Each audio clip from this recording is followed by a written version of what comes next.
वालेकुम वरहमतुल्लाह। आप देख रहे हैं मेरे यूट्यूब चैनल और मैं खुशामदीद कहता हूँ आपको। इंग्लिश आप सीख रहे हैं और मैं इंग्लिश आपको सिखा रहा हूँ।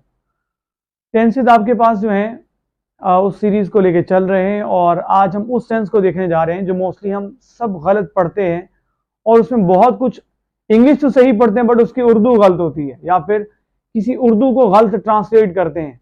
आज हम देखने जा रहे हैं present perfect continuous tense. Present मौजूदा, परफेक्ट मुकम्मल हो चुका, कंटिन्यूअस जारी, टेंस एक्शन। ये कोई एक्शन माजी में शुरू हुआ हो और मुकम्मल हुआ हो कुछ हिस्सा उसका और कुछ हिस्सा अभी बाकी हो, उसे हम बोल रहे होते हैं प्रेजेंट परफेक्ट कंटिन्यूअस टेंस। आप लोग अक्सर देखते होंगे बहुत सारे वर्ड्स आप बोलते हैं कि हम कई सालों से मुसलसल अपने ब्रांड को चलाते रहे हैं। हम मुसलसल कई सालों से, टीचर बोल रहा होता है कि मैं 7 सालों से इंग्लिश पढ़ाता रहा हूँ।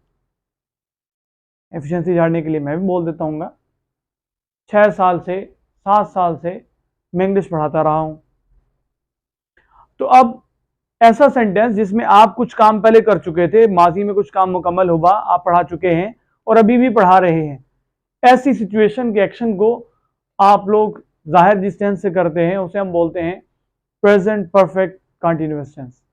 प्रेजेंट परफेक्ट कंटिन्यूअस टेंस को हम कैसे आइडेंटिफाई करेंगे? उर्दू के सेंटेंसेस में। उर्दू के सेंटेंसेस में मोस्टली हम सब लोग गलती कर जाते हैं उसे आइडेंटिफाई करने में। बहुत बड़ी बड़ी बुक्स जब इसे उर्दू से इंग्लिश को ट्रांसलेट करने के लिए देती है तब अक्सर हम प्रेजेंट कंटिन्यूअस टेंस के सेंटेंसेस को प्रेजेंट परफेक्ट कंटिन्यूअस सेंटेंसेस में ट्रांसलेट कर रहे होते हैं या फिर उसको उसके अकॉर्डिंग देख रहे होते हैं। बाद में इंग्लिश तो सही लिखते हैं लेकिन उसकी उर्दू जो है वो हम अक्सर गलत कर रहे होते हैं। मैं किसी बुक का नाम नहीं लूँगा, एक बुक मेरे पास आई तो उसको मैंने देखा तो उसमें बहुत मेहनत की गई बट वो मेहनत गलत मेहनत की गई। प्रेजेंट कंटिन्यूअस टेंस के उर्दू लिखी हुई और उसकी English present perfect continuous tense में हुई। तो इस चीज़ का ख्याल रखिएगा, ये गलती आपसे ना हो। आप उर्दू के सेंटेंस को देखिए, उसके आखिर में फेल के अंदर, वर्ब के आखिर में, मतलब ता रहा है, ती रही है, ते रहे हैं, ता रहा हूं वगैरह वगैरह के वर्ड्स हों और साथ में वक्त का तज़किरा हो, वक्त का जिक्र हो, तब वो सेंटेंस आप उसे ट्रांसलेट करेंगे प्रेजेंट परफेक्ट कंटिन्यूअस टेंस में। देखते हैं कि हम इसे कैसे ट्रांसलेट करेंगे। उसके लिए रूल्स की जाने बढ़ रहे हैं। आपके पास एफर्मेटिव सेंटेंसेस जो सिंपल सेंटेंस होता है, सादा फिक्रा, पॉजिटिव मुस्बत फिक्रा, उसको, उस जुमले को कैसे हम उर्दू से इंग्लिश में ट्रांसलेट करेंगे। सबसे पहले हम सब्जेक्ट यूज करते हैं, उसके बाद हेल्पिंग वर्ब यूज होता है, फिर वर्ब की फोर्थ फॉर्म, आईएनजी वाली फॉर्म, किंग फॉर्म, इंग फॉर्म, और उसके बाद हमारे पास होता है ऑब्जेक्ट।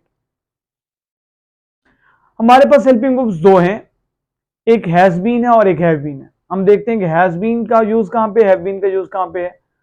हमारे पास अगर सब्जेक्ट के तौर पे ही आ जाता है, शी आ जाता है, इट आ जाता है, या फिर अकेला एक नाउन हो, सब्जेक्ट के तौर पे किसी शख्स का एक का नाम आ जाए, कोई भी सिंगुलर नाउन हो, अकेला नाम आ जाएगा, helping verb present perfect continuous tense में हम लोग यूज करेंगे हैज बीन।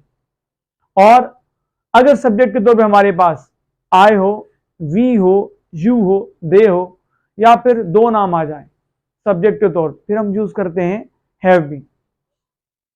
नेगेटिव सेंटेंसेस की स्ट्रक्चर को अगर हम देखें, सिंपल सी स्ट्रक्चर है कि आप उसी पॉजिटिव सेंटेंस में, एफर्मेटिव सेंटेंसेस के अंदर सिर्फ नॉट को पुट करते हैं और वो नॉट आपके पास नेगेटिव सेंटेंस बना देता है उस एफर्मेटिव सेंटेंस को। इंट्रोगेटिव सेंटेंसेस इंटेरोगेशन के यूज होते हैं, they are use by us to investigate something, to ask something. आप सबसे पहले हेल्पिंग वर्ब ले आते हैं, फिर सब्जेक्ट, फिर वही हेल्पिंग वर्ब, भूल गए ना, जाग नहीं रहे, सबसे पहले हेल्पिंग वर्ब है, फिर सब्जेक्ट है, फिर वर्ब है, उसके बाद ऑब्जेक्ट और फिर आखिर में क्वेश्चन मार्क है। नेगेटिव इंट्रोगेटिव सेंटेंसेस में क्या होता है, सिंपली आप वही नॉट ऐड करते हैं सब्जेक्ट के बाद, एक हेल्पिंग वर्ब का हिस्सा पहले लिखते हैं आप और फिर सब्जेक्ट और फिर नॉट और फिर हेल्पिंग वर्ब का दूसरा हिस्सा बीन, बाद में फिर फोर्थ फॉर्म वर्ब, फिर ऑब्जेक्ट और आखिर में क्वेश्चन मार्क देखते हैं और एग्जांपल्स को देखते हैं। A few moments later. Present perfect continuous tense की एग्जांपल्स को देख रहे हैं। सिंपल सी बात है, वो सुबह से किताब पढ़ते रहे हैं। आपके पास सिंस और फार का इस्तेमाल है, और इस सिंस और फार के इस्तेमाल में जब पॉइंट ऑफ टाइम होता है उसके लिए सिंस यूज किया जाता है, और पीरियड ऑफ टाइम के लिए फॉर यूज होता है। They have been reading a book since morning. Morning एक पॉइंट ऑफ टाइम थे, इसलिए हम सिंस यूज कर रहे हैं। और हमारे पास हेल्पिंग वर्ब्स दो थे, हैज बीन और हैव बीन। दे हमारे पास थर्ड पर्सन का प्लूरल है, और हम जानते हैं आई, वी, यू और दे के साथ हम लोग यूज कर रहे होते हैं हैव बीन, इसीलिए मैंने दे के साथ यूज किया है हैव बीन। वो सुबह से किताब नहीं पढ़ते रहे हैं।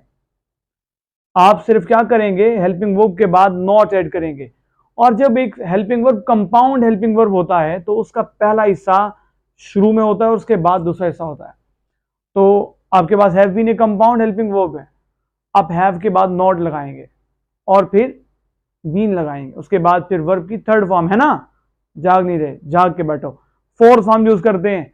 परफेक्ट कंटीन्यूअस टेंस की जितने भी टेंस हैं, पास्ट है, प्रेजेंट है, फ्यूचर है, आप हमेशा वर्ब की फोर्थ फॉर्म यूज करते हैं। कंटीन्यूअस भी जितने हैं उनमें भी फोर्थ फॉर्म यूज होती है। They have not been reading book since morning. क्या वो सुबह से किताब पढ़ते रहे हैं? इंट्रोगेशन है, सवाल पूछा जा रहा है, इन्वेस्टिगेशन है। आप सबसे पहले हेल्पिंग वर्ब लगाएंगे हैव, क्योंकि दे था, उसके बाद सब्जेक्ट, और फिर जो हिस्सा बच चुका है वो लगाएंगे हैव दे बीन, वर्ब की फोर्थ फॉर्म। ये था आपके लिए एक अच्छा सा गिफ्ट। मजीद वीडियोस को देखने के लिए और इंग्लिश को आसान तरीके से सीखने के लिए देखते रहिए यूट्यूब चैनल को, शेयर करिए, लाइक करिए और चंडीगढ़ जाइए।